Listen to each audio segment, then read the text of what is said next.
bait suluk penanda goro-goro. Namun bukan goro-goro yang berburu hara, melainkan goro-goro yang memantik pembaruan. Bukan pula goro-goro yang gegirisi, melainkan goro-goro yang menginspirasi. Bukan goro-goro yang mencuat kesengsaraan, melainkan goro-goro yang membawa kemaslahatan. Goro-goro penanda munculnya bocah lajang saling bercengkrama, saling gendu roso, genduras, gendu rasa.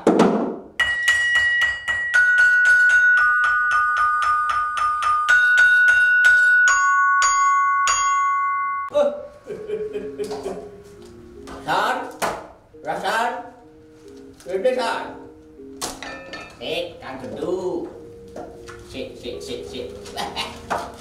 Ya, karang episode 1 ya isih durung mapan kok ora apa-apa ambene mergo latihan. Tajame mergo diasah. Ya wis muga-muga episode pertama ini spesial. Spesiale kepiye? Spesiale aku Rasan karo kowe Kang Gendu. Jenenge Gendu Rasan. Mergo episode ke-1 harus bisa ngerawuke orang nomor 1. Wah, cocok banget iki. Bacaan ngono. Niki sampun rawuh. Pak Bupati Sugeng Rawuh, Pak Bupati. Sugeng Rawuh. Assalamualaikum warahmatullahi wabarakatuh. Kang Gendu sama Kang Rasan. Mungkin niki wujude Bagong, nanging wonten mriki kula naminipun Gendu. Oke. Asli Gunung Kidul, Pak. Gunung Tawang mau gitu. Gunung Kidul, kula Gunung Tawang. Gunung Tawang. Nggih, kula pun Rasan. Wah. Ini mantap sekali Pak Bupati kersa rawuh wonten mriki. Terima kasih, Pak. Nah, sebagai masyarakat kecil di Kabupaten Wonosobo, Kok kecil loh sampean gede kok. Kecil iki dereng disuntik. Jadi begini, Pak. Setelah kurang lebih Bapak menjabat selama 2 tahun ini, beberapa hal yang menjadi pengamatan masyarakat kecil, terutama Gendu kali kula Rasan. Salah satunya adalah soal infrastruktur jalan, Pak. Jalan itu menurut kami bukan hanya urat nadi perekonomian, tapi urat nadi peradaban. Karena zaman-zaman dulu negara-negara besar itu diawali dari jalan yang bagus juga, Romawi, Mesopotamia. Nah, salah satunya yang sudah terselesaikan adalah jalan di Menjer, Mandi, dan Sembungan. Pendapat Bapak bagaimana bisa terjadi seperti itu, Pak? Baik Kang Gendu, Kang Rasan. Jadi selaku kepala daerah kan punya visi dan misi. Tapi perlu diingat bahwa kabupaten kota adalah bagian dari Negara Kesatuan Republik Indonesia. Kami mencoba menerjemahkan apa yang menjadi program nasional Pak Presiden kita, Pak Jokowi. 5 tahun pertama atau periode pertama selama menjabat selaku presiden, yang dia gencarkan adalah program infrastruktur, ya, tidak hanya di Jawa tapi termasuk di luar Jawa, dari Sabang sampai Merauke, baik itu bikin tol udara, tol darat, bahkan tol laut pun dibikin. Karena apa? Kenapa? Ini harus infrastruktur.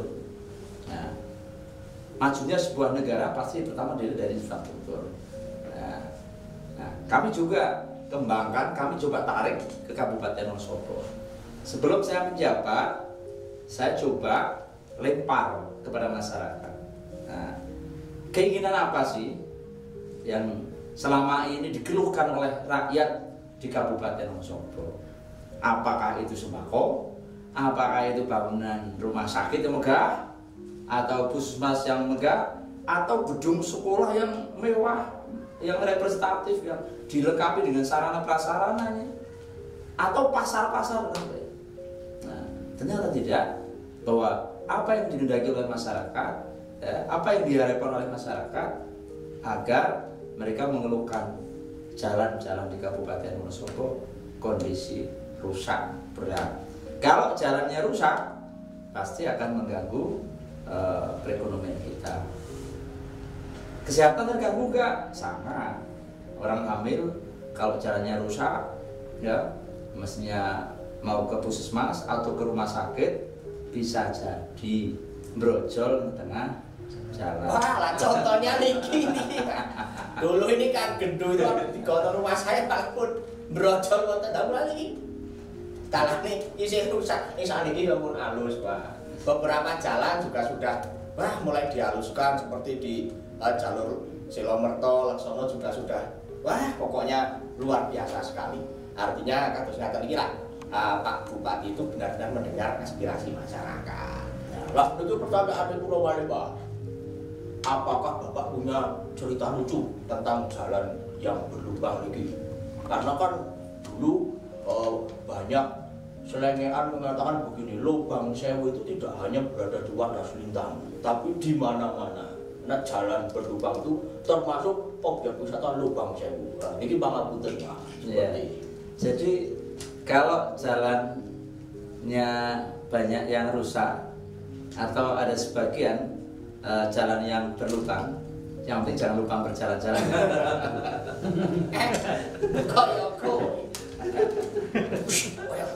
Sebenarnya semua itu mau jalan halus, mau jalan yang rusak, semua ada nikmatnya. Harus ada manfaatnya dan harus kita syukuri bersama-sama. Tuhan menciptakan jalan yang rusak pun ada nikmatnya. Coba kalau kita boncengan sama cewek, kalau jalannya lurus, nggak ada nikmatnya. Tapi begitu jalannya rusak, digas, habis itu dipancal remnya. Yang bonceng kira-kira nyentuh nggak? Kapan ya? Pengalaman Nanti dulu sama teman-teman. Tapi apapun secara makro ya. Jadi masyarakat kita membutuhkan sarana prasarana jalan yang baik, yang layak untuk dilewati mobil, dilewati sepeda motor, maupun orang jalan dan sebagainya. Kami baru sebagian yang kami alokasikan pada tahun 2021-2022. Hemat kami belum banyak yang kita perbuat untuk masyarakat. Baru sebagian kecil. Ya, jalan di Silomerto ke mana? Laksono, kemudian kemarin dengan program PHJD berturut-turut ya garung orang mengikhlaskan jalannya untuk dihibahkan untuk pelebaran jalan. Tahun 2022 jalan Sikunang menuju ke Ngandam ya, Campursari, orang juga sama menghibahkan tanahnya. Kalau dihitung per meter berapa, mungkin 2 juta lebih, tapi dengan ikhlas untuk jalan. Siapa sih coba? Kadesnya Mas Nur sama Mas Adin, kepala DSPU, coba dilempar. Tapi semangatnya luar biasa. Asal diaspal Pak, kalau masyarakat siap menghibahkan jalan. Nah, contoh seperti itu sehingga menumbuhkan semangat bagi kami bahwa kami harus berbuat lebih banyak lagi. Sekarang Sepuran sampai Kaliwiro juga ke jalan tol ya. Jadi apapun yang kami lakukan sebagian, tapi yang menikmati kan masyarakat, yang melihat juga masyarakat. Apakah yang kami lakukan sudah sesuai dengan masyarakat atau belum, saya nggak tahu. Coba saya tanya masyarakat, apakah apa yang kita lakukan, saya dan Pak Albar, tahun pertama, tahun kedua, prioritas membangun jalan ini memuaskan masyarakat atau tidak? Puas nggak? Puas. Dari yang menilai masyarakat, saya tidak ingin menilai diri sendiri. Menurut saya sudah puas, ternyata masyarakat belum. Tapi yakinlah bahwa masyarakat Kabupaten Wonosobo ini baru sebagian. Masih ada tahun 2023, masih ada tahun 2024 dan seterusnya. Yang insya Allah nanti pada saatnya, kalau ada masyarakat desa kadang, Pak, ngen kulo kapan? Ngen kulo derek Pak. Ya, pada saatnya pasti akan sampai. Tadi pertanyaannya Kang Rasan karo Kang dulu. Ada cerita menarik. Sebenarnya nggak menarik diceritakan, tapi ini menyurutkan semangat bagi kami. Ada jalan di Kaliwiro Ngasinan. Kaliwiro Bojongkerep kemudian menuju Nganisinan. Ya. Ini memang di wilayah itu sering terjadi ambles. Ya. Seorang ibu guru pakai korpri kayak gini ya saya nih, ibu-ibu mau berangkat ke sekolah naik sepeda motor. Karena jalannya rusak, ini terpleset, dia jatuh. Kemudian ada seorang guru dan kades mengirim ke saya tanpa menyampaikan, Bapak jalannya rusak, Bapak ini untuk segera ditangani. Tapi dari video itu ini apa ya? Ya mungkin menusuk lah ya. Ya ke saya selaku kepala daerah, ternyata yang kita lakukan kok belum sampai sana ya. Nah, padahal kita merasa sudah banyak ya.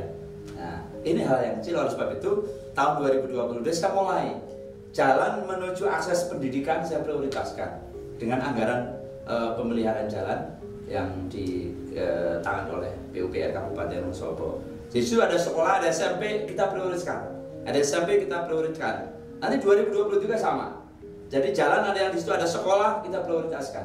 Saya tidak ingin anak-anak kita, karena anak SD, MI, anak-anak SMP, MTS, SMA, ini adalah masa depan Wonosobo, masa depan Indonesia. Sudah sewajarnya, sudah menjadi kewajiban pemerintah Kabupaten Wonosobo untuk menyiapkan tidak hanya gedungnya yang baik, tidak hanya mebelnya sekolah yang baik, tidak hanya gurunya yang tercukupi, tapi juga sarana prasarana menuju ke sekolah jalannya harus baik, sehingga guru-guru bisa mengajar dengan nyaman. Anak-anak kita yang mau berangkat ke sekolah, kalau toh di desa jalan kaki mereka juga nyaman, orang tua di rumah tidak gelisah, tidak khawatir. Tapi kalau jalannya rusak, orang tua penuh dengan kekhawatiran, anakku selamat torayo. Nah, tapi kalau jalannya baik, ya insya Allah. Demikian guru-guru, banyak guru-guru kita yang laju dari kabupaten tetangga, ada yang dari Purworejo, bahkan ada yang dari Jogja, ada yang dari Magelang. Kalau di Wonosobo juga jauh, sampai situ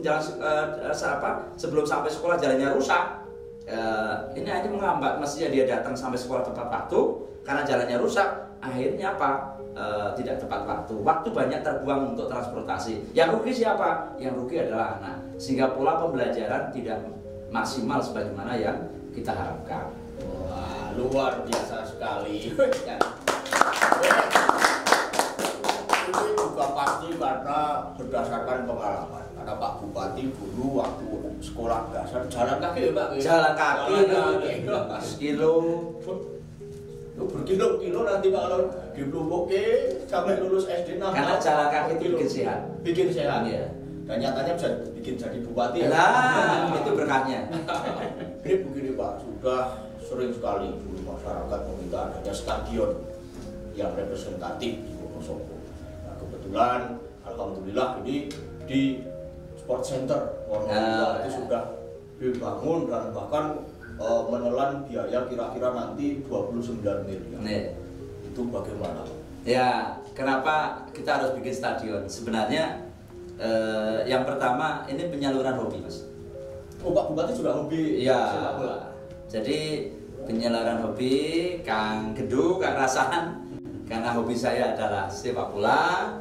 Dan dulu saat muda ini sama Fajar ini. Ini pemain profesional. Lebih profesional. Ya, kalau saya hanya penggembira. Posisinya gelandangan, Pak.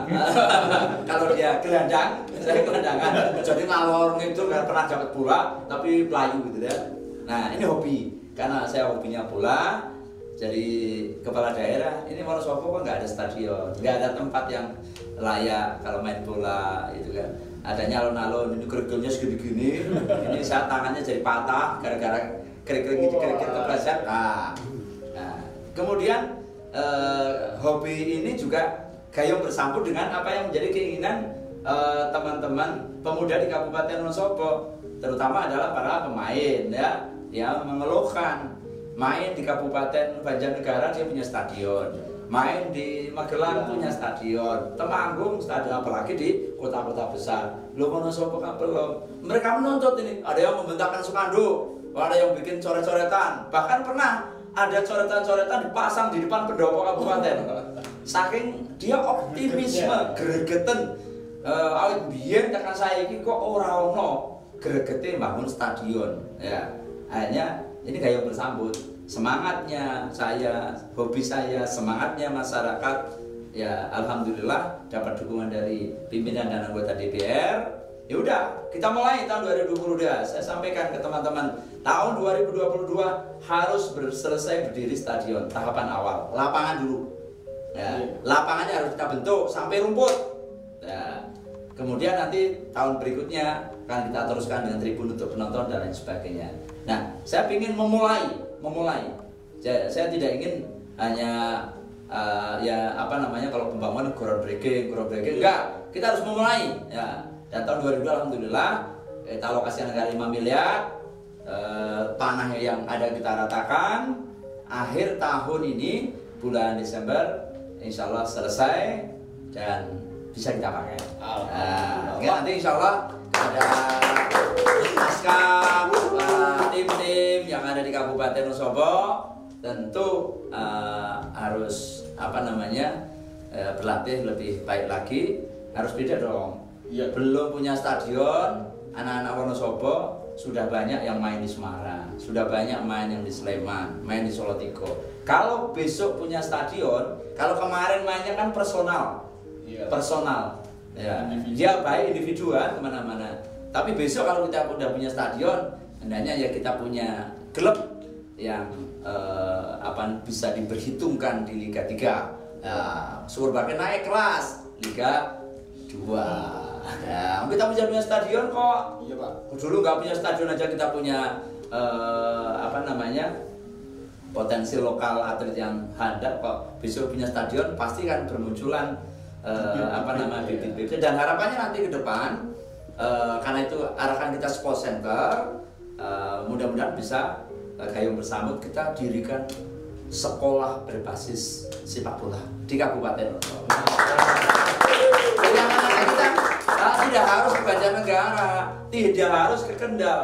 Semalam saya kedatangan anak-anak yang sekolahnya di Kendal, dia sudah main kemana-mana. Ayah nyampe, Pak, kapan di Wonosobo ada? Anak-anaknya sudah mimpi, anak-anak sudah punya usulan, punya harapan, kepingin Wonosobo ada. Jadi mereka tidak harus ke Kendal, tidak harus ke Solo Tigo dan ke mana-mana, tapi sekolah di Kabupaten Wonosobo untuk dididik, dilatih menjadi persepak bola yang profesional. Luar biasa. Ini juga pasti dalam pengambilan kebijakan Pak Bupati ini menggunakan metode tiki taka, umpan cantik sampai gol. Nah, artinya pembangunan dan kebijakan ini memang benar-benar sesuai dengan keinginan masyarakat, tindak ditonton dan juga mencetak banyak gol. Wah, Purwakarta bablek loh. Wah, luar biasa sekali Pak. Saya juga dulu seneng main bola. Saking senengnya bisa jadi hakim sekarang. Hakim garis. Wah, luar biasa sekali. Jadi semakin mantap obrolan podcast Gedu-Gedu Rasa dengan Pak Bupati soal mendalam. Apa yang akan disampaikan Bapak pada masyarakat Wonosobo tapi melalui Semar, Bapak? Monggo. Apa cirinya Semar? Tangan satu ke atas. Ini ke atas. Ya. Kemudian tangan dua, tangan yang kiri ini selalu menunjuk ke bawah. Apa artinya itu? Semar mengajarkan kehidupan di Republik ini. Semar mengajarkan kepada kita semuanya untuk selalu hablum minallah, bahwa hidup ini harus dekat dengan Allah Subhanahu wa Ta'ala.